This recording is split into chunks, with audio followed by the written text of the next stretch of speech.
তেহরানের দক্ষিণ পূর্বে অবস্থিত একটি সামরিক বিমান ঘাঁটি। সময়টা গভীর রাত।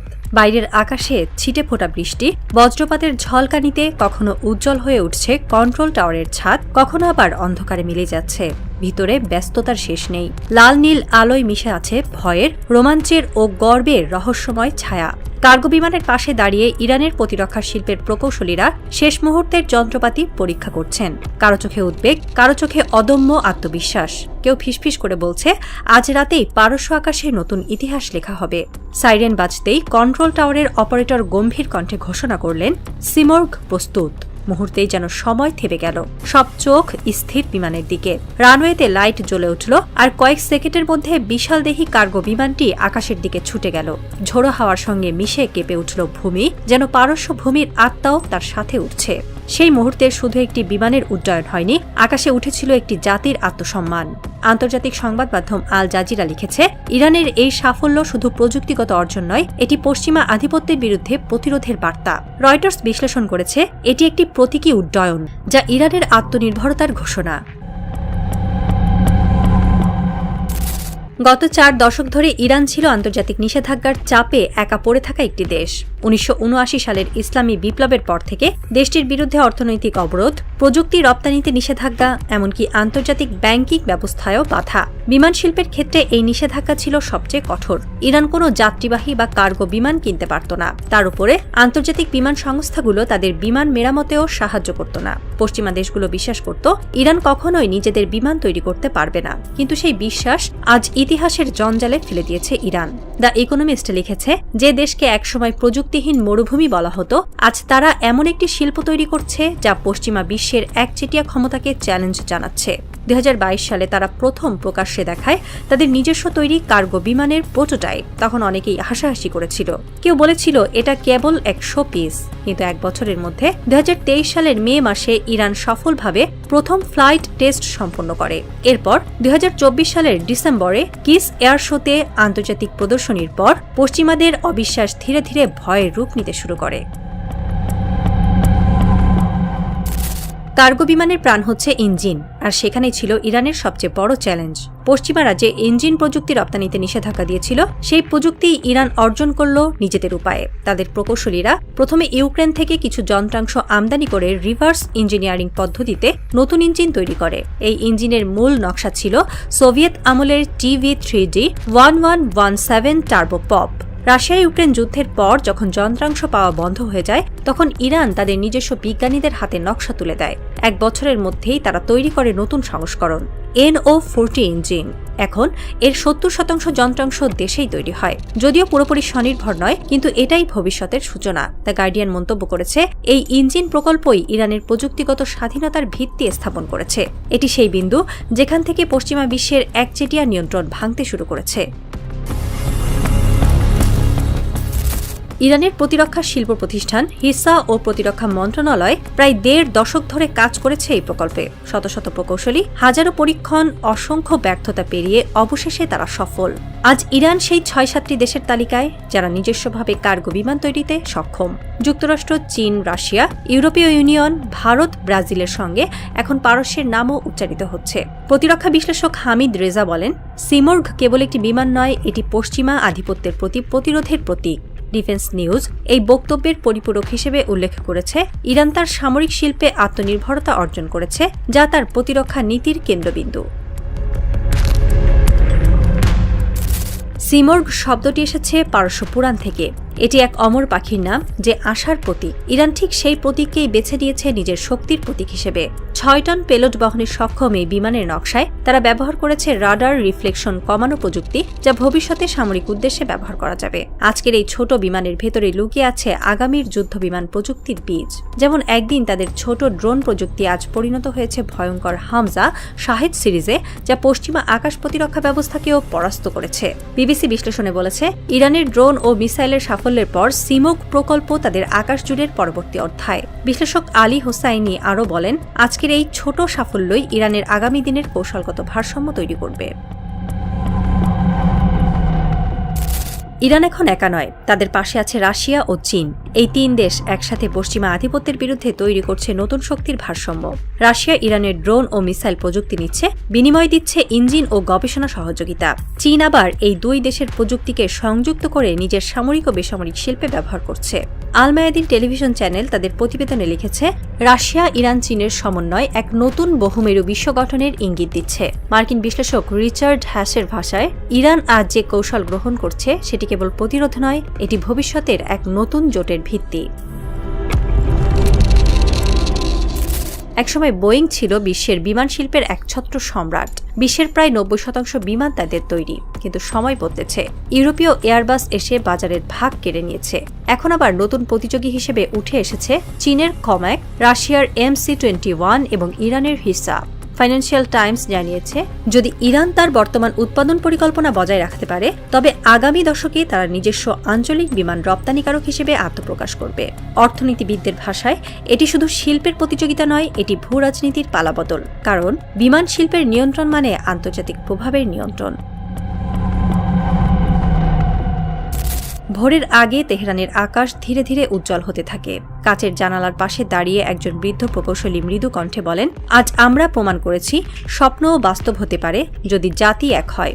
কন্ট্রোল রুমে তখন ঘোষণা বাজছে, সিডা বলে টেস্ট পাস্ট। সবাই জানে এটি কেবল একটি টেস্ট নয়, এটি ইরানের আত্মবিশ্বাসের পুনর্জন্ম। কিন্তু প্রশ্ন থেকে যায়, এই আত্মনির্ভরতা কি কেবল গর্বের প্রতীক, নাকি এটি নতুন এক প্রযুক্তিগত যুদ্ধের প্রস্তুতি? নিউ ইয়র্ক টাইমস মন্তব্য করেছে, ইরানের এই আত্মনির্ভরতার পদক্ষেপ আন্তর্জাতিক শক্তির ভারসাম্যে এক নতুন অধ্যায় শুরু করতে পারে। বিশ্ব রাজনীতির বাতাসে এখন গন্ধ আছে পরিবর্তনের, আর ইরানের আকাশে ভেসে থাকা সিমোর্গ সেই পরিবর্তনের নীরব দূত। আকাশে তার পাখা ছড়ানোর সঙ্গে সঙ্গে ইতিহাসে লেখা হচ্ছে নতুন অধ্যায়, যেখানে প্রযুক্তি হবে অস্ত্র আর আত্মনির্ভরতা হবে সবচেয়ে বড় প্রতিরোধ।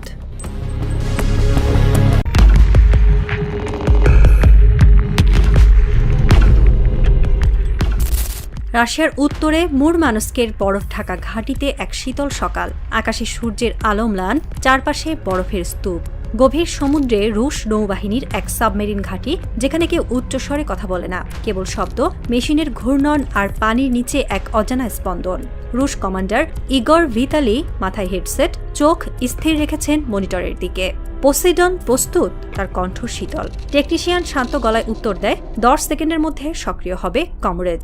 সেই মুহূর্তেই শুরু হয় মানব ইতিহাসের সবচেয়ে নিঃশব্দ কিন্তু ভয়ঙ্কর অস্ত্রের উত্থান, এক পরমাণু টর্পেডোর জাগরণ, যা একদিন সমুদ্রের নিচ থেকে পুরো বিশ্বের ভারসাম্য পাল্টে দিতে পারে। 1945 সালে হিরোশিমা ও নাগাসাকিতে ফেলা 15 কিলোটনের পরমাণু বোমা ছিল মানব সভ্যতার সবচেয়ে ভয়াবহ পরীক্ষা। কয়েক সেকেন্ডে লাখো প্রাণ হারায়, শহর মুছে যায় মানচিত্র থেকে। কিন্তু সেই ধ্বংস ছিল এখনকার তুলনায় ক্ষুদ্র, কারণ রাশিয়ার নতুন অস্ত্র পোসেইডন বহন করছে 2 মেগাটনের পরমাণু শক্তি, অর্থাৎ প্রায় 133 গুণ বেশি ধ্বংস ক্ষমতা। বিজ্ঞানীরা বলেন, যদি এমন একটি বিস্ফোরণ যুক্তরাষ্ট্রের উপকূল থেকে মাত্র কয়েক কিলোমিটার দূরে ঘটে, তবে 250 মিটার উচ্চতার জলোচ্ছ্বাস সৃষ্টি হবে, যেটি কয়েকটি রাজ্যকে পুরোপুরি মুছে ফেলতে সক্ষম। রাশিয়ার সরকারি বার্তা সংস্থা তাস জানায়, এই অস্ত্র কোনো প্রতিরক্ষা ব্যবস্থায় ঠেকানো সম্ভব নয়। রাশিয়া 18 অক্টোবর সফলভাবে পরীক্ষা করেছে এই পরমাণু চালিত টর্পেডো। নাম পোসেইডন। দৈর্ঘ্য 20 মিটার, ব্যাস 1.8 মিটার, ওজন প্রায় 100 টন। এটি সাগরের গভীরে ঘণ্টায় 185 কিলোমিটার গতিতে ছুটতে পারে নিঃশব্দে। ন্যাটো কর্মকর্তারা একে ডাকছেন স্ট্যাটাস 6 নামে, বিশ্বের প্রথম সুপার টর্পেডো। এর বিশেষত্ব হল এটি সমুদ্রের তলায় হাজার হাজার কিলোমিটার পথ পাড়ি দিতে পারে কোনো শব্দ না করে। এমনকি রাডার, সোনার, স্যাটেলাইট কোনোটি এর উপস্থিতি টের পায় না। রাশিয়ার প্রতিরক্ষা মন্ত্রণালয় দাবি করেছে, এটি এমনভাবে প্রোগ্রাম করা যে এটি আমেরিকার উপকূলের কাছাকাছি গিয়ে বছরের পর বছর অপেক্ষা করতে পারবে। একটিমাত্র কমান্ডেই বিস্ফোরিত হবে। আকাশে যা ঘটছে রাডারে তা ধরা পড়ে, কিন্তু সমুদ্রের নিচের যুদ্ধকে কেউ দেখে না। যুক্তরাষ্ট্র শত শত বিলিয়ন ডলার খরচ করেছে গোল্ডেন ডোম প্রতিরক্ষা ব্যবস্থায়, যাতে পৃথিবীর যে কোনো জায়গা থেকে আসা মিসাইল শনাক্ত করে ভূপাতিত করা যায়। কিন্তু রাশিয়ার পোসেইডন সেই প্রতিরক্ষার ধারণাই পাল্টে দিয়েছে। এটি কোনো আকাশপথে আসে না, তাই প্রতিরক্ষা ব্যবস্থায় ধরা পড়ে না। একবার এটি পানির নিচে চালু হলে মার্কিন প্রতিরক্ষা বাহিনী বুঝতেই পারবে না কখন আক্রমণ শুরু হলো। রুশ সামরিক বিশ্লেষক আন্দ্রেই কোলাফ বলেন, এই অস্ত্রের হুমকি মানে যুক্তরাষ্ট্রের সমুদ্র তট এক অদৃশ্য ঘড়ির কাঁটায় বাঁধা। কখন বিস্ফোরণ ঘটবে কেউ জানে না। ওয়াশিংটন পোস্টের এক বিশ্লেষণে বলা হয়, রাশিয়ার পোসাইডন কেবল একটি অস্ত্র নয়, এটি এক মানসিক চাপ যা আমেরিকার প্রতিরক্ষা দর্শনকেই প্রশ্নবিদ্ধ করেছে। যুক্তরাষ্ট্র ইতিমধ্যেই সি শিল্ড নামে একটি নতুন নৌ প্রতিরক্ষা প্রকল্প শুরু করেছে, যার লক্ষ্য সমুদ্রের নিচে নতুন সেন্সর নেটওয়ার্ক গড়ে তোলা। কিন্তু বিশেষজ্ঞরা মনে করছেন, রাশিয়ার পোসাইডন এমন গতি ও গভীরতায় চলে যে বর্তমান প্রযুক্তিতে সেটি শনাক্ত করা প্রায় অসম্ভব। একজন পেন্টাগন কর্মকর্তা বলেন, আমরা এমন কিছু মোকাবেলা করছি যা মূলত নীরব মৃত্যুর সমান। রাশিয়ার প্রেসিডেন্ট ভ্লাদিমির পুতিন 2018 সালে বলেছিলেন, রাশিয়াকে যদি কেউ অস্তিত্বের সংকটে ঠেলে দেয়, আমরা এমন অস্ত্র ব্যবহার করব যা পৃথিবী কখনো দেখেনি। 4 বছর পর সেই হুঁশিয়ারি বাস্তব হয়েছে। রাশিয়া এখন আর শুধু সার্মাট, আইসিবিএম বা কিনজল হাইপারসনিক মিসাইল নিয়েই নয়, বরং এমন অস্ত্র দেখাচ্ছে যা প্রতিপক্ষকে ভয় নয়, অবিশ্বাসের মধ্যে ফেলে দিচ্ছে। বিশ্লেষকরা বলছেন, পোসাইডনের মূল লক্ষ্য শুধু ধ্বংস নয়, বরং মনস্তাত্ত্বিক প্রভাব, একটি বার্তা পাঠানো যে রাশিয়ার বিরুদ্ধে সরাসরি যুদ্ধে যাওয়া মানে আত্মঘাতী সিদ্ধান্ত। রাশিয়ার এই ঘোষণা যেন পুরনো ইতিহাসের পুনরাবৃত্তি। দ্বিতীয় বিশ্বযুদ্ধের পর যুক্তরাষ্ট্র ও সোভিয়েত ইউনিয়নের মধ্যে শুরু হওয়া অস্ত্র প্রতিযোগিতা আবার ফিরে এসেছে, আরও ভয়ঙ্কর রূপে। ওয়াশিংটনের নীতি বিশ্লেষক চার্লস গর্ডন বলেন, পোসাইডন প্রমাণ করেছে পারমাণবিক যুদ্ধ হয়তো আকাশে নয়, বরং সমুদ্রের গভীরেই শুরু হবে। এদিকে ইউরোপের দেশগুলো উদ্বেগে। নরওয়ে ও সুইডেন তাদের উপকূলে রুশ সাবমেরিন চলাচলের অস্বাভাবিক তৎপরতা লক্ষ্য করছে। জার্মানি ঘোষণা দিয়েছে, নতুন সামুদ্রিক নজরদারি ব্যবস্থা স্থাপন করা হবে। পৃথিবী যেন এক নিঃশব্দ যুদ্ধক্ষেত্র। কেউ গুলি চালাচ্ছে না, তবু সবার হৃদস্পন্দন বেড়ে গেছে। আর্কটিকের বরফের নিচে পোসাইডন এখন ঘুমিয়ে আছে, যেন সমুদ্রের নিস্তব্ধতা নিজেই এক সতর্কতা। পৃথিবীর বড় শহরগুলো, নিউ ইয়র্ক, টোকিও, লন্ডন, সবাই জানে এক ভুল সিদ্ধান্তেই পুরো উপকূল মুছে যেতে পারে। রাতের বেলায় সমুদ্রের ওপর হালকা কম্পন, রাডারে অচেনা ছায়া, হয়তো সেটি স্রেফ ঢেউ অথবা ইতিহাসের নতুন পরমাণু অধ্যায়ের সূচনা। এখনো কেউ জানে না কখন কোথায় সেই অদৃশ্য টর্পেডো তার চূড়ান্ত নির্দেশনা পাবে। শুধু প্রশ্নটি বাতাসে ঝুলে আছে, পরবর্তী সুনামি কি হবে প্রকৃতির সৃষ্টি নাকি মানুষের প্রতিশোধ?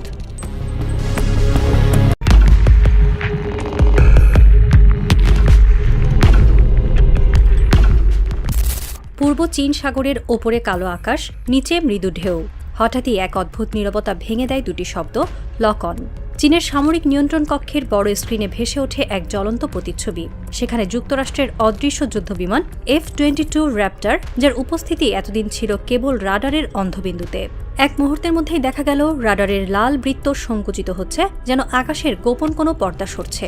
চায়না ডেইলি লিখেছে, 2025 সালের ফেব্রুয়ারির এই রাতটি সামরিক প্রযুক্তির ইতিহাসে নতুন অধ্যায় খুলে দিয়েছে, যে অধ্যায় যুক্তরাষ্ট্রকেও অস্বস্তিতে ফেলেছে। বলা হচ্ছে, চীনের J-60 ফাইটার রাশিয়ার পুরনো সুথ ভিত্তিক জেটের নতুন সংস্করণ। F-22 এর ঠিক 10 ফুট দূর পর্যন্ত পৌঁছে মিসাইল লক করে ফেলেছিল। যদিও কোনো গুলি চালানো হয়নি, কিন্তু ঘটনাটি মার্কিন প্রতিরক্ষা বিশ্লেষকদের চোখে একটি প্রযুক্তিগত পরাজয়। দীর্ঘদিন ধরে যুক্তরাষ্ট্র দাবি করত তাদের F-22 র্যাপ্টর বিশ্বের সবচেয়ে অদৃশ্য যুদ্ধবিমান। রাডারে এর প্রতিফলন নাকি একটি উড়ন্ত পোকামাকড়ের সমান। 200 কিলোমিটার দূর থেকেই এটি আঘাত করতে পারে, অথচ শত্রুর রাডার এটি ধরতে পারে না। কিন্তু রয়টার্সের প্রতিবেদনে বলা হয়, চীন এবার সেই গর্বে ছিদ্র করেছে। চীনের সামরিক প্রযুক্তিবিদরা জানালেন, তারা প্রচলিত রাডার নয়, কোয়ান্টাম রাডার সিস্টেম ব্যবহার করেছে। 2টি স্যাটেলাইট লুদি ট্রান্স 01 ও লুদি ট্রান্স 01B মহাকাশ থেকে একযোগে তরঙ্গ প্রেরণ ও প্রতিফলন ধরে ফেলে। মহাশূন্যে কোনো শব্দ, ধুলো বা ভবন নেই, ফলে তরঙ্গের নয়েজ প্রায় শূন্য। এই নীরব শূন্যতার ভেতরেই F-22 এর ক্ষীণ ইলেকট্রনিক পালস ধরা পড়ে। সামরিক বিশ্লেষক ঝাও চ্যাংফু বলেন, আমরা রাডারকে আকাশ থেকে মাটিতে নামাইনি, বরং মাটি থেকে আকাশে পাঠিয়েছি। চীনের প্রতিরক্ষা মন্ত্রণালয় দাবি করেছে, এটি কেবল একটি পরীক্ষা নয়, বরং নতুন যুগের যুদ্ধের প্রোটোটাইপ। একই প্রযুক্তি ইরান, পাকিস্তান ও উত্তর কোরিয়াকে সহযোগিতা দিচ্ছে কিনা এই প্রশ্নে ওয়াশিংটন নীরব। তবে ওয়াল স্ট্রিট জার্নাল লিখেছে, এই স্যাটেলাইট ভিত্তিক কোয়ান্টাম রাডার ভবিষ্যতের এয়ার ডিফেন্স সিস্টেমে বিপ্লব আনবে। চীন জানিয়েছে, তাদের এই সিস্টেম ঘণ্টায় 50 কিলোমিটার গতিতে চলমান টার্গেটও শনাক্ত করতে পারে। এই প্রযুক্তি যদি মধ্যপ্রাচ্যে ছড়িয়ে পড়ে, তবে আমেরিকার অদৃশ্য যুদ্ধবিমান কৌশল ভেঙে পড়বে। রাশিয়া টুডে বিশ্লেষণ করেছে, চীনের কোয়ান্টাম চোখ আকাশে এমন কিছু দেখতে পাচ্ছে যা আগে কেবল যুক্তরাষ্ট্র জানত। ওয়াশিংটনের পেন্টাগন প্রথমে ঘটনাটি অস্বীকার করে, কিন্তু পরদিন নিউ ইয়র্ক টাইমস প্রকাশ করে এক গোপন প্রতিবেদন, যেখানে বলা হয় জাপানের ওয়াকিনাওয়া ঘাঁটি থেকে উড্ডয়ন করা দুটি F-22 র্যাপটরকে পূর্ব চীন সাগরে ইলেকট্রনিক ইন্টারফেরেন্স মোকাবেলা করতে হয়েছিল। প্রতিবেদনে আরও লেখা হয়, চীনের সামরিক স্যাটেলাইট তাদের ডাটা ফিউশন টেস্টে যুক্তরাষ্ট্রের সিগন্যাল ভেঙে ফেলেছে। সাবেক মার্কিন এয়ারফোর্স কর্মকর্তা রিচার্ড হুইলার এক সাক্ষাৎকারে বলেন, আমরা এখন বুঝতে পারছি রাডার যুদ্ধের যুগ শেষ, এখন যুদ্ধ হবে সিগন্যাল ও ডাটার মধ্যে। ইরানের প্রযুক্তির প্রতি গভীর আগ্রহ দেখিয়েছে। তাদের প্রতিরক্ষা মন্ত্রণালয় ঘোষণা করেছে, চীনের সঙ্গে মহাকাশ রাডার সহযোগিতা আমাদের প্রতিরক্ষা সক্ষমতাকে সম্পূর্ণ বদলে দেবে। তেহরান টাইমসের বিশ্লেষণে বলা হয়, যদি ইরান এই কোয়ান্টাম স্যাটেলাইট সিস্টেম পায়, তবে ইসরায়েলের আকাশ আর নিরাপদ থাকবে না। যুক্তরাষ্ট্রের উদ্বেগ এখানেই, কারণ ইরান ইতিমধ্যে HQ-9B চীনা এয়ার ডিফেন্স সিস্টেম হাতে পেয়েছে, যা নতুন স্যাটেলাইট রাডারের সঙ্গে যুক্ত হলে আকাশযুদ্ধের ভারসাম্য একেবারে বদলে যেতে পারে। মধ্যপ্রাচ্যের আকাশ এখন শুধু যুদ্ধক্ষেত্র নয়, নতুন প্রযুক্তির পরীক্ষাগার। পূর্ব এশিয়ার প্রযুক্তিগত জাগরণ এখন আর শুধু উদীয়মান শক্তির শব্দে আটকে নেই, এটি হয়ে উঠেছে যুক্তরাষ্ট্র ও ইউরোপের সামরিক ভাবনায় এক ভয়ানক বাস্তবতা। চীনের সামরিক গবেষণা কেন্দ্রের শীর্ষ বিশ্লেষক ও জিং বলেন, অদৃশ্যকে দৃশ্যমান করার চ্যালেঞ্জটি আমাদের কাছে শুধু প্রযুক্তির নয়, বরং এক প্রজন্মের আত্মমর্যাদার প্রশ্ন। প্রথমবার মতো এশিয়া, বিশেষত চীন, এমন প্রযুক্তি তৈরি করল যা কেবল আত্মরক্ষার মধ্যে সীমাবদ্ধ নয়, এটি আক্রমণাত্মক কৌশলেরও পথ খুলে দিচ্ছে। নিউ ইয়র্ক টাইমস তাদের সম্প্রতি এক প্রতিবেদনে উল্লেখ করেছে, পশ্চিমে যেখানে স্টেলথ ক্ষমতা মানেই নিরাপত্তা, চীন সেখানে কোয়ান্টাম সিগন্যাল ফিউশনের মাধ্যমে সেই নিরাপত্তার দেয়াল ভেঙে দিয়েছে। বিশ্লেষক লি হুয়াং বলেন, যুক্তরাষ্ট্র এতদিন মনে করত কেবল তাদেরই রয়েছে বিশ্বব্যাপী গ্লোবাল সার্ভাইলেন্সের একছত্র অধিকার, কিন্তু আজ চীনের কোয়ান্টাম রাডার প্রযুক্তি সেই নজরদারির হ্রাস বদলে দিচ্ছে। আরও বড় চ্যালেঞ্জ এসেছে ইউরোপীয় প্রতিরক্ষা শিল্পের জন্য। দ্য গার্ডিয়ান লিখেছে, স্টেলথ বিমানের যুগ কবে শেষ হবে, এই প্রশ্নটা এতদিন ছিল কেবল গবেষণার বিষয়, এখন তা দাঁড়িয়ে গেছে বাস্তবতায়। প্রতিরক্ষা অর্থনীতিবিদ ডক্টর লি মেং মন্তব্য করেছেন, F-22 শুধু একটি যুদ্ধবিমান নয়, এটি ছিল পশ্চিমা জগতে আত্মবিশ্বাসের প্রতীক। আজকের J-6D সেই প্রতীকের পাশে এক অনুচারিত বিজয়ের গল্প লিখছে। কোয়ান্টাম স্যাটেলাইট ও ডাটা ফিউশন কৌশল শুধুমাত্র সামরিক ভারসাম্য বদলাচ্ছে না, বদলে দিচ্ছে গোটা শক্তির সংজ্ঞা। শুধু দেখার ক্ষমতা নয়, অদৃশ্যকে প্রকাশ করার সাহসটাই এখানে নির্ধারণ করছে শ্রেষ্ঠত্বের মানদণ্ড। চীনা প্রতিরক্ষা বিজ্ঞানী ঝাং ইউ বলেন, এই প্রযুক্তি শুধু একটি যুগ নয়, এটি পূর্ব এশিয়ার নতুন জাগরণের কাব্য, যেখানে পশ্চিমের তৈরি অন্ধকার আর অন্ধকার থাকে না। অর্থাৎ প্রযুক্তি, কূটনীতি, প্রতিরক্ষা ও আত্মপরিচয়ের গভীর সংমিশ্রণে আজকের চীন এক নতুন যুদ্ধ ঘোষণা করছে। এই যুদ্ধ অদৃশ্য শক্তির বিরুদ্ধে দৃশ্যমান হওয়ার এবং পূর্ব এশিয়ার আত্মমর্যাদার নতুন প্রভাতের। বেইজিংয়ের আকাশে তখন সকাল গড়াচ্ছে। রাতের অন্ধকার সরে গিয়ে সূর্যের আলো প্রতিফলিত হচ্ছে প্রতিরক্ষা সদর দপ্তরের কাছে। কয়েক ঘন্টা আগেই শেষ হয়েছে বিশ্বের ইতিহাসে সবচেয়ে নীরব এক আকাশযুদ্ধ। চীনের সামরিক স্যাটেলাইট সিস্টেম লুদি ট্রান্স যখন যুক্তরাষ্ট্রের অদৃশ্য যুদ্ধবিমান F-22 এর সিগন্যাল শনাক্ত করে, সেটি শুধু প্রযুক্তির জয় নয়, পশ্চিমের আধিপত্যের বিরুদ্ধে এক প্রতীকী বিদ্রোহ। চায়না ডেইলি জানায়, এই ঘটনায় কোনো গোলাবারুদ ব্যবহার হয়নি, কিন্তু শক্তির ভারসাম্য বদলে গেছে। অন্যদিকে দ্য ওয়াশিংটন পোস্ট মন্তব্য করে, এটি আধুনিক সামরিক ইতিহাসে এক অদ্ভুত মোড়, যেখানে স্টেলথ নয়, ডেটাই অস্ত্র। মার্কিন প্রতিরক্ষা বিশ্লেষক রবার্ট হেইন্স বলেন, চীন শুধু আমাদের রাডারকে হারায়নি, হারিয়েছে বিশ্বাসের সীমানা। তার ভাষায়, আমরা ভেবেছিলাম আকাশে আমরা অদৃশ্য, কিন্তু এখন জানি কেউ আমাদের দেখছে। বিশ্লেষকরা বলছেন, সামরিক ভারসাম্য আর শুধু মিসাইল বা বিমান দিয়ে মাপা যাবে না, এখন নির্ধারণ হবে কার স্যাটেলাইট দ্রুততর, কার ডাটা প্রসেসিং ক্ষমতা বেশি। নিঃশব্দ আকাশ তাই এখন নতুন এক যুদ্ধের মাঠ, যেখানে শব্দহীন প্রতিযোগিতাই নির্ধারণ করবে পৃথিবীর পরবর্তী সুপার পাওয়ার কে হবে।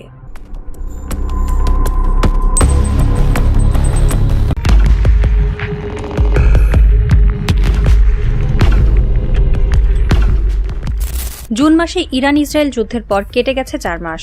এখন অক্টোবর। তেহরানের উত্তরে পাহাড় ঘেঁষা সামরিক স্থাপনায় আবারও আলো জ্বলছে, তবে তা আগুনের নয়, পুনর্গঠনের। আকাশে কোনো ড্রোন নেই, কিন্তু বাতাসে এখনও বারুদের গন্ধ। শহরের বাইরে সামরিক ট্রাক চলাচল করছে নিঃশব্দে, আর রাজধানীর ভেতরে মানুষের মুখে এক প্রশ্ন, এটাই কি শেষ? ঠিক এমন এক রাতে রাষ্ট্রীয় টেলিভিশনে হাজির হন সর্বোচ্চ নেতা আয়াতুল্লাহ আলী খামেনি। রাষ্ট্রীয় সম্প্রচারে সেই মুহূর্তে নিস্তব্ধতা। যেন পুরো দেশ শ্বাসরুদ্ধ হয়ে তার কথা শুনছে। কোনো সেনা চিৎকার নেই, কোনো রকেটের গর্জন নেই, শুধু একজন মানুষের কণ্ঠে এক দেশের আত্মার স্পন্দন, কণ্ঠে দৃঢ়তা, চোখে কঠিন প্রতিজ্ঞা। তারা ভাবে ইরানের পরমাণু কর্মসূচি ধ্বংস হয়েছে। আমি বলছি, স্বপ্ন দেখে যেও না। এই বাক্য অক্টোবরের ঠান্ডা বাতাস ছিঁড়ে দেশ জুড়ে ছড়িয়ে পড়ে, যেন ধ্বংসস্তূপের ভেতর নতুন বিশ্বাসের বীজ রোপণ করছে। ইরান ও যুক্তরাষ্ট্রের সম্পর্ক সবসময় দ্বন্দ্ব, সন্দেহ ও অদৃশ্য লড়াইয়ের মিশেলে তৈরি এক কূটনৈতিক নাটক। পরমাণু চুক্তি পুনরুজ্জীবনের উদ্দেশ্যে তারা 5 দফা পরোক্ষ আলোচনায় বসেছিল, যা শেষ পর্যন্ত জুন মাসের সেই 12 দিনের আকাশযুদ্ধে গিয়ে থেমে যায়। রয়টার্স বিশ্লেষণে বলা হয়, তেহরান ও ওয়াশিংটনের আলোচনার প্রক্রিয়া কেবল পরমাণু ইস্যু নয়, বরং দুই দেশের রাজনৈতিক মনস্তত্ত্বের প্রতিফলন। অর্থাৎ যেখানে যুক্তরাষ্ট্র চেয়েছিল নিয়ন্ত্রণ, ইরান চেয়েছিল সম্মান। এই দুই ভিন্ন শব্দের মধ্যে যে দূরত্ব, সেটাই এই যুদ্ধের মূল অন্তর্গত টানাপোড়েন। ওয়াশিংটন পোস্ট লিখেছে, এই হামলার উদ্দেশ্য ছিল ইরানের পরমাণু ক্ষমতা নিষ্ক্রিয় করা, কিন্তু ফলাফল হয়েছে উল্টো। তেহরান এখন আরো বেশি ঐক্যবদ্ধ। আকাশযুদ্ধের পর স্যাটেলাইট চিত্রে দেখা গেছে, নাতানজ ফর্জো স্থাপনাগুলির মূল অংশে ক্ষতি সীমিত হলেও প্রযুক্তিবিদদের হাত থামেনি, বরং নতুন করে সেগুলো আরো গভীরে পুনর্নির্মাণ করা হচ্ছে। ইউরোপীয় বিশেষজ্ঞ জ্যাক লেভিনের মতে, ইরান জানত আলোচনার ব্যর্থতা মানে বোমার শব্দ, তাই তারা বিকল্প অবকাঠামো তৈরি করেছিল, যা এখন তাদের কৌশলগত শক্তি। চীনা বিশ্লেষক লি শাও বলেন, ইরান জানত একদিন এমন আঘাত আসবে, তাই তারা তাদের প্রযুক্তি ছড়িয়ে দিয়েছিল এক শহর নয়, পুরো দেশের ভেতরে। তার মতে, পশ্চিমা চাপই এখন ইরানকে আত্মনির্ভর প্রযুক্তির দিকে ঠেলে দিয়েছে, যা শেষ পর্যন্ত তাকে আগের চেয়ে বেশি শক্ত অবস্থানে নিয়ে গেছে। এই যুদ্ধের ধুলোয় ঢাকা আলোচনার টেবিল আজও স্থির নেই। তেহরান জানে যুক্তরাষ্ট্র ফের আলোচনার ডাক দেবে, কিন্তু এবার ইরান বসবে নিজের শর্তে, কারণ আগের টেবিল ভেঙে গেছে আর নতুন টেবিল তৈরি হচ্ছে প্রতিরোধের ইস্পাত দিয়ে। মার্কিন প্রেসিডেন্ট ডোনাল্ড ট্রাম্প ইসরায়েলি পার্লামেন্টে দাঁড়িয়ে বলেছিলেন, ইসরায়েলের সীমানায় যুদ্ধবিরতি হয়েছে, এখন সময় এসেছে তেহরানের সঙ্গেও শান্তি চুক্তির। বিবিসি জানায়, এই বক্তব্যের মধ্যেই ছিল এক ধরনের আত্মপ্রচার। ট্রাম্প নিজের ডিল মেকার ভাবমূর্তি পুনর্গঠন করতে চাচ্ছিলেন, কিন্তু তেহরান তখন অন্য বাস্তবতায়। ইরানের সর্বোচ্চ নেতা সেদিনই জবাব দেন, চুক্তি যদি জোরপূর্বক হয়, তার চুক্তি থাকে না, সেটা হয় দমন। রাষ্ট্রীয় সংবাদ মাধ্যমে তার আরেক মন্তব্য, আমেরিকা বলে তারা ইরানের পরমাণু শক্তি ধ্বংস করেছে, স্বপ্ন দেখে যেও না, বাস্তবতা তোমাদের বিপরীতে। রয়টার্স বিশ্লেষণে লিখেছে, এই বক্তব্য শুধু যুক্তরাষ্ট্র নয়, সমগ্র পশ্চিমা বিশ্বকে ইঙ্গিত দেয় ইরান কোনো নতুন জেসিপিওএ ধরনের চুক্তিতে ফিরছে না। জুনের সংঘর্ষ চলাকালীন চীনের কূটনীতিকরা গোপনে তেহরানের সঙ্গে যোগাযোগ রেখেছিল।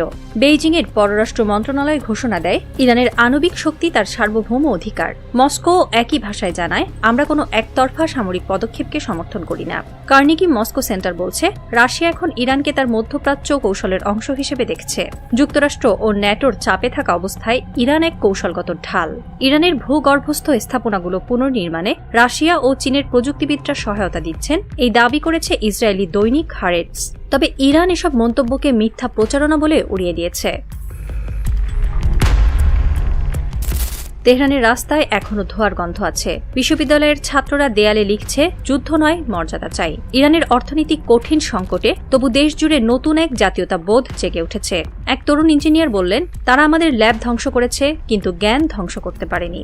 বিশেষজ্ঞ হাসান আরাফি বলেন, ইরান এখন এক মানসিক যুদ্ধের পর্যায়ে আছে। সামরিক আঘাত যতটা নয়, মনস্তাত্ত্বিক চাপ তার চেয়েও বড়। অন্যদিকে আমেরিকার অভ্যন্তরেও বিতর্ক থামেনি। নিউ ইয়র্ক টাইমস বিশ্লেষণে বলেছে, এই হামলা ট্রাম্পের নির্বাচনী স্টান্ট, যার মাধ্যমে তিনি বড় সাফল্য দেখাতে চেয়েছিলেন। ওয়াশিংটন বলছে, তেহরান গোপনে ইউরেনিয়াম সমৃদ্ধ করছে, যার উদ্দেশ্য পরমাণু বোমা তৈরি, কিন্তু ইরান তা দৃঢ়ভাবে অস্বীকার করছে। তাদের বক্তব্য, আমাদের কর্মসূচি সম্পূর্ণ বেসামরিক ও জ্বালানি নির্ভর। রাষ্ট্রীয় সংস্থা এএফপি জানিয়েছে, আন্তর্জাতিক আণবিক শক্তি সংস্থা ইরানের বেশ কয়েকটি স্থাপনাতে এখনও প্রবেশ করতে পারছে, যা প্রমাণ করে কর্মসূচি গোপন নয়। একজন ইউরোপীয় কূটনীতিক বলেছেন, তেহরান জানে স্বচ্ছতা দেখানোই এখন তার বাঁচার পথ। তবে ইসরায়েল বিশ্বাস করে না। তাদের প্রতিরক্ষা মন্ত্রী ঘোষণা দেন, যেখানে ইরান পারমাণবিক অস্ত্র তৈরি করবে, আমরা আঘাত করব। অক্টোবরের শীতল রাতে নাতানজের নিচের গোপন টানেলে আলো জ্বলে উঠেছে। কয়েকজন প্রকৌশলী নীরবে কাজ করছেন। তাদের পাশে ঝুলছে দেশের পতাকা, ধোঁয়া আর আলোয় ভেজা। বাইরে এখনো শান্ত, কিন্তু কেউ জানে না কবে আবার সেই শান্তি ভাঙবে। চীনের গ্লোবাল টাইমস মন্তব্য করেছে, ইরানের উপর প্রতিটি আঘাত তাকে আরও আত্মনির্ভর করছে। আর বিবিসি লিখেছে, তেহরান ও ওয়াশিংটনের সম্পর্ক এখন এমন এক সূক্ষ্ম সুতোই ঝুলছে, যেখানে এক ভুল সিদ্ধান্তই নতুন সংঘর্ষ ডেকে আনবে। আইআরজিসির মুখপাত্র রাতে সাংবাদিকদের বলেন, আমরা যুদ্ধ চাই না, কিন্তু আত্মসমর্পণও নয়। তেহরানের আকাশ তখন নিঃশব্দ, কিন্তু সেই নীরবতার নিচে এক অদৃশ্য গর্জন, যে গর্জনের নাম প্রতিরোধ। আর পৃথিবী জানে, এই নিঃশব্দতাই হয়তো আগামী যুদ্ধের প্রথম সংকেত।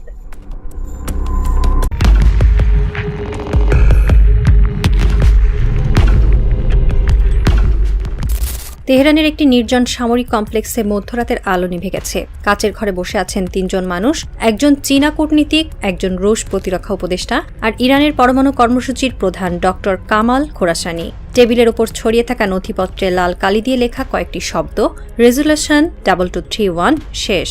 আল জাজিরা এই ঘটনাকে বর্ণনা করেছে মধ্যপ্রাচ্যের রাজনৈতিক ভূমিকম্প হিসেবে। তাদের প্রতিবেদনে বলা হয়, ইরান, রাশিয়া ও চীনের এই গোপন বৈঠক কেবল কূটনৈতিক নয়, এটি ছিল এক নতুন নিরাপত্তা স্থাপত্যের সূচনা। বিবিসি ওয়ার্ল্ড সার্ভিস বিশ্লেষণে জানায়, রাতটি ছিল ইরানের ইতিহাসে এক বাক বদলের মুহূর্ত, যেদিন নিষেধাজ্ঞার ছায়া থেকে বেরিয়ে নতুন অক্ষর শক্তি তৈরি হল।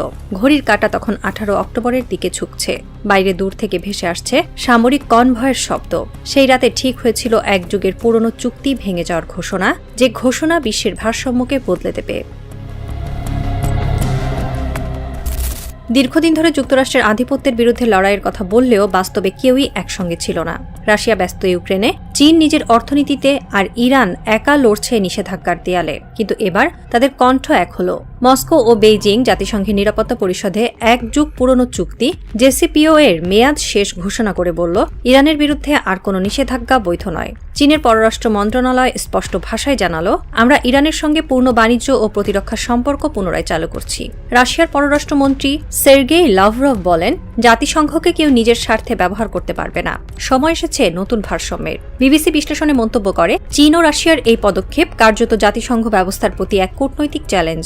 দ্য গার্ডিয়ান লিখেছে, এই ঘোষণা মধ্যপ্রাচ্যে যুক্তরাষ্ট্রের প্রভাব কমিয়ে দিতে পারে। 2015 সালের জুলাইয়ে স্বাক্ষরিত চুক্তির মেয়াদ শেষ হওয়ার পর ইরান ছিল দ্বিধায়। পশ্চিমা ব্যাংকগুলো বন্ধ, রপ্তানি সংকুচিত, মুদ্রাস্ফীতি আকাশছোঁয়া। কিন্তু চীনের এই ঘোষণা যেন অক্সিজেনের মতো কাজ করল। তেহরানের রাস্তায় ফের ভেসে উঠেছে নতুন স্লোগান, চীন আমাদের শ্বাস দিয়েছে। ইরানের বাণিজ্য মন্ত্রণালয়ের মুখপাত্র জানালেন, আমরা তেল রপ্তানি 3 গুণ বাড়াবো। নতুন চুক্তি হয়েছে রাশিয়া ও চীনের সঙ্গে। চীনা ব্যাংকগুলো ইতিমধ্যে তেহরানের সঙ্গে নতুন এলসি চালু করেছে। রয়টার্স জানায়, বেইজিং এখন বছরে প্রায় 1 কোটি ব্যারেল ইরানি তেল গোপনে আমদানি করছে, যা নিষেধাজ্ঞা শেষ হওয়ার পর প্রকাশ্য পর্যায়ে চলে যাবে। ইসরায়েলের দৈনিক হারেটস জানায়, ইরানের ভূগর্ভে শত শত মিসাইল সাইলোতে চীনা প্রকৌশলীরা কাজ করছে। সেগুলোর অনেকগুলিতে লুকিয়ে আছে সাহাব-3 এবং খোরামশার ব্যালিস্টিক মিসাইল, যেগুলো 2000 কিলোমিটারের বেশি দূরের টার্গেট ধ্বংস করতে সক্ষম। ইরানের দক্ষিণে বন্দর আব্বাসের কাছে হাজি আবদাদ ঘাঁটিতে এখন সলিড ফিউল মিসাইল পরীক্ষার ধোঁয়া উঠছে। রাশিয়ার টেকনিক্যাল টিমও সেখানে যুক্ত হয়েছে। মস্কো গোপনে ইরানকে স্যাটেলাইট ম্যাপিং প্রযুক্তি সরবরাহ করছে, যাতে মিসাইল গাইডেন্স আরও নিখুঁত হয়। চীনা বিশেষজ্ঞ ডক্টর হানলি এক সাক্ষাৎকারে বলেন, ইরানের প্রতিরক্ষা এখন আর আঞ্চলিক নয়, এটি বৈশ্বিক পরিসরে পৌঁছে গেছে। ওয়াশিংটন ও তেল আবিবে কূটনৈতিক অ্যালার্ম বাজছে। নিউ ইয়র্ক টাইমস মন্তব্য করেছে, ইরান এখন এমন অবস্থানে দাঁড়িয়েছে যেখানে সে একসঙ্গে ইউরোপ ও ইসরায়েলকে হুমকি দিতে পারে। ইসরায়েলের প্রতিরক্ষা গোয়েন্দা সংস্থা মোসাদ সতর্ক করেছে, চীনের সহায়তায় ইরান যদি গাইডেড সিস্টেম তৈরি করে, তা হবে ইসরায়েলের জন্য অস্তিত্বের হুমকি। ইসরায়েলি প্রধানমন্ত্রী নেতানিয়াহু জরুরি বৈঠকে বলেন, আমরা তেহরানকে কখনো পারমাণবিক শক্তি হতে দেব না। কিন্তু সেই সময় চীনের পররাষ্ট্র দপ্তর শান্ত কণ্ঠে জানায়, ইরানের আত্মরক্ষার অধিকার আছে, যেমন প্রতিটি সার্বভৌম রাষ্ট্রের আছে। এই বাক্যটি যেন এক রাজনৈতিক বিস্ফোরণ। ওয়াশিংটন পোস্ট মন্তব্য করে, চীন এখন মধ্যপ্রাচ্যে এক নতুন শক্তি হিসেবে আবির্ভূত হচ্ছে, যে যুক্তরাষ্ট্রের বিপরীতে দাঁড়াতে ভয় পাচ্ছে না। রাশিয়া যদিও এখন ইউক্রেনে ব্যস্ত, তবু ইরানের সঙ্গে তার সম্পর্ক কৌশলগত। মস্কো জানে, ইরানকে পাশে রাখা মানে পশ্চিমা নিষেধাজ্ঞার বিকল্প পথ তৈরি করা। কার্নেগি মস্কো সেন্টার লিখেছে, রাশিয়া ইরানের মাধ্যমে অস্ত্র, তেল ও প্রযুক্তির বিনিময়ে নিজের অর্থনীতি সচল রাখছে। রাশিয়ার সামরিক শিল্প এখন ইরানের ড্রোনের ওপর নির্ভর করছে, আর ইরান রাশিয়ার বিমান প্রতিরক্ষার রাডারে। একে অপরের হাতে হাত রেখে তারা পশ্চিমা আধিপত্যের বিপরীতে এক নতুন ব্লক তৈরি করছে। চীনের এই ঘোষণা শুধু কূটনৈতিক নয়, এটি ছিল অর্থনৈতিক কৌশলও। সাউথ চায়না মর্নিং পোস্ট লিখেছে, বেইজিং ইউরোপীয় বাজার হারানোর ঝুঁকি নিয়েও ইরানকে সমর্থন দিয়েছে, কারণ তেল ও গ্যাসে আত্মনির্ভরতা এখন চীনের প্রধান লক্ষ্য। চীনের রাষ্ট্রীয় কোম্পানি সিএনওওসি ও সিনেপেক ইতিমধ্যে ইরানের দক্ষিণ উপকূলে নতুন গ্যাস প্রকল্পে বিনিয়োগ করছে। চীনা বিশেষজ্ঞদের মতে এটি শুধু ব্যবসা নয়, এটি ভবিষ্যতের জ্বালানি নিরাপত্তা যুদ্ধের প্রস্তুতি। তেহরানে এখন বলা হয় ইরান বেঁচে আছে কারণ তার পাশে বেইজিং দাঁড়িয়ে আছে। তেহরানের আকাশ তখন নিঃশব্দ, কিন্তু ভূগর্ভে চলছিল অসীম প্রস্তুতি। পশ্চিমা গোয়েন্দা উপগ্রহের নজরে আসে নতুন মিসাইল সাইলো, যেখানে চীনা ও ইরানি প্রকৌশলীরা সারারাত কাজ করছিলেন। ইরানের প্রতিরক্ষা মন্ত্রণালয় ঘোষণা দেয়, আমরা কেবল আত্মরক্ষার অবস্থানে নেই, প্রয়োজন হলে প্রতিঘাত জানাতে প্রস্তুত। চীনের পররাষ্ট্র মন্ত্রণালয় একই দিনে এক বিবৃতিতে জানায়, মধ্যপ্রাচ্যে স্থিতি রক্ষা ও নৌপথের নিরাপত্তা এখন আমাদের যৌথ দায়িত্ব। এই বার্তা কূটনৈতিক শিষ্টাচারের ভাষায় হলেও স্পষ্ট, তেহরানের ওপর হামলা মানেই বেইজিংয়ের স্বার্থে আঘাত। বিবিসি ও দ্য গার্ডিয়ান বিশ্লেষণে বলেছে, চীন ও ইরানের এই সমন্বিত অবস্থান মার্কিন কৌশলগত পরিকল্পনায় বড় ধাক্কা। ওয়াশিংটন পোস্ট লিখেছে, এই মুহূর্তে আরব উপসাগর থেকে দক্ষিণ চীন সাগর পর্যন্ত এক অদৃশ্য জোট গড়ে উঠছে, যার নিয়ন্ত্রণে রয়েছে তেহরান ও বেইজিং। এদিকে যুক্তরাষ্ট্র পারস্য উপসাগরে অতিরিক্ত নৌবাহিনী মোতায়েন করেছে। হোয়াইট হাউস মুখপাত্র বলেন, আমরা অঞ্চলের শক্তির ভারসাম্য রক্ষা করব। কিন্তু আন্তর্জাতিক প্রতিরক্ষা বিশেষজ্ঞ জেমস এলরিচ মন্তব্য করেন, ভারসাম্য ইতিমধ্যেই পাল্টে গেছে, এখন ইরান ও চীন মিলে একটি ডিটারেন্স জোন তৈরি করেছে। রাশিয়া এই অবস্থার মধ্যে কূটনৈতিকভাবে নিরপেক্ষ দেখালেও তার সামরিক গোয়েন্দা সংস্থা ঘোষণা করেছে যে তারা ইরানের সার্বভৌমত্বে আঘাত এলে পরিণতি দেখাতে প্রস্তুত। এই মুহূর্তে পৃথিবীর তিন শক্তি চীন, রাশিয়া, ইরান একই মানচিত্রে দাঁড়িয়ে। কেউ প্রকাশ্যে যুদ্ধ চায় না, কিন্তু সবাই জানে পরবর্তী পদক্ষেপের পরই হয়তো শুরু হবে 21 শতকের নতুন ঠান্ডা যুদ্ধ। তেহরানের মাটিতে তখন সূর্য উঠছে ধোঁয়াটে আলোয়। বেইজিংয়ের সময় অনুযায়ী দুপুর, কিন্তু কূটনৈতিক সময়ের ঘড়িতে রাত এখনও শেষ হয়নি। পৃথিবী বুঝতে পারছে একটি নীরব ছায়াযুদ্ধ ইতিমধ্যেই শুরু হয়ে গেছে।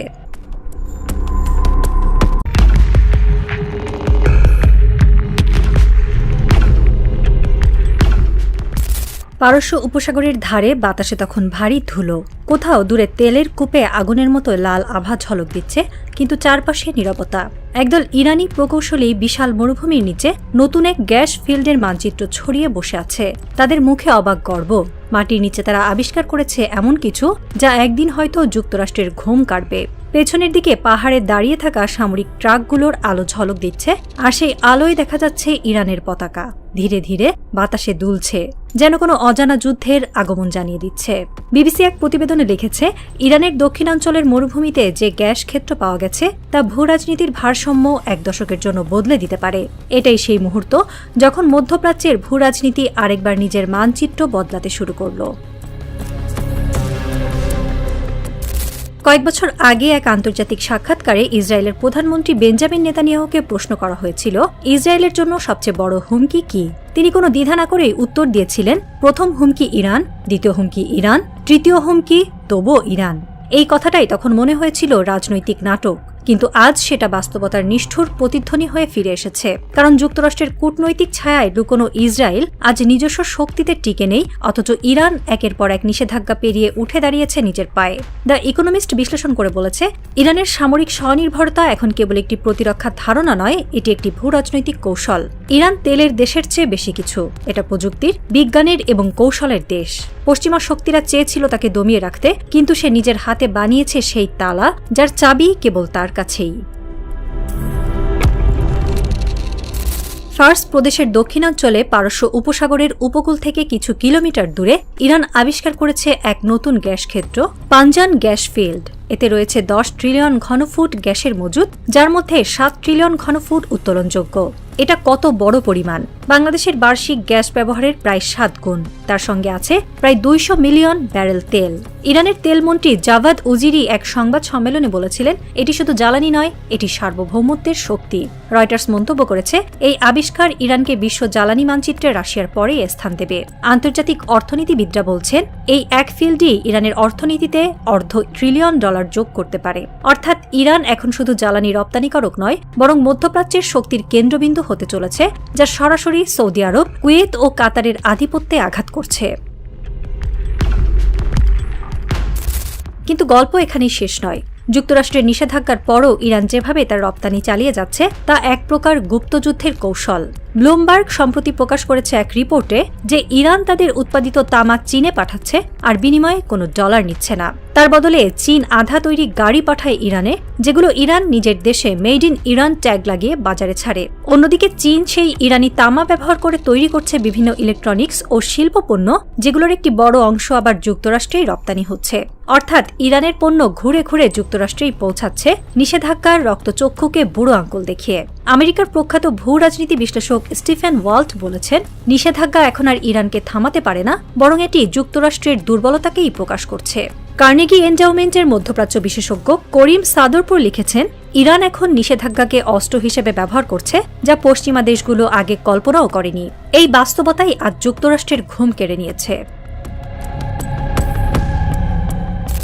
ইসরায়েল জানে কূটনীতি দিয়ে ইরানকে থামানো যাবে না, তাই তারা এখন নেমেছে সরাসরি সামরিক প্রস্তুতিতে। তেল আভিভে যুক্তরাষ্ট্র সম্প্রতি মোতায়েন করেছে অতিরিক্ত 3rd মিসাইল ডিফেন্স ইউনিট। প্রতিটি ইউনিটে থাকে 6টি লঞ্চার, এক একটিতে 4টি করে মিসাইল। মানে ইসরায়েল এখন ইরানের আকাশ থেকে আসা যে কোনো হামলার জন্য প্রস্তুত।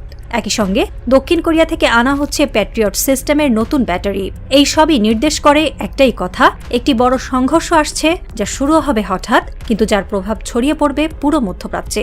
এদিকে ইরানও বসে নেই। তারা রাশিয়ার সহায়তায় পুনরুদ্ধার করেছে ক্ষতিগ্রস্ত প্রতিরক্ষা ব্যবস্থা আর নতুন করে মোতায়েন করেছে চীনের HQ-9B long range air defence system, যা হরমুজ প্রণালী থেকে শুরু করে ইরাক সীমান্ত পর্যন্ত সক্রিয়। আল জাজিরা বলছে, ইরান ইসরায়েল সংঘাত এখন এমন এক বিন্দুতে পৌঁছেছে যেখানে একটি ভুল গণনা পুরো অঞ্চলকে অগ্নিগর্ভ করে দিতে পারে। ইরান আজ এক নতুন জাতীয় মনস্তত্ত্বের প্রতীক। আমরা একা, কিন্তু পরাজিত নই। পশ্চিমা দেশগুলো মনে করেছিল অর্থনীতি চেপে ধরে তারা ইরানকে হাঁটু গেড়াতে বাধ্য করবে, কিন্তু ঘটেছে উল্টোটা। ইরান নিষেধাজ্ঞার নিচেই গড়ে তুলেছে এক আত্মনির্ভর সামরিক প্রযুক্তিগত সাম্রাজ্য। আর চীন তাকে শক্তি দিচ্ছে, রাশিয়া দিচ্ছে কৌশল, আর মধ্যপ্রাচ্যের অনেক ছোট রাষ্ট্র গোপনে তাকাচ্ছে তার দিকেই, যেন এক নতুন মুসলিম ব্লকের সম্ভাবনা। ফরেন পলিসি ম্যাগাজিন লিখেছে, ইরান এখন একমাত্র দেশ যে নিষেধাজ্ঞাকে সহনশীলতা ও উদ্ভাবনের পরীক্ষাগারে পরিণত করেছে। একটি পুরনো পারস্য প্রবাদ আজ আবার বাস্তবে রূপ নিচ্ছে, যে আগুনকে দমিয়ে রাখতে চাও, সেই একদিন সূর্যের আলো হয়ে ওঠে। পারস্য উপসাগরের ঢেউগুলো তখন অদ্ভুত শান্ত। ইরানের দক্ষিণে নতুন গ্যাস ক্ষেত্রের চারপাশে সামরিক পাহারায় টহল দিচ্ছে ড্রোন, আর আকাশে উড়ে যাচ্ছে একের পর এক স্যাটেলাইট নজরদারি বিমান।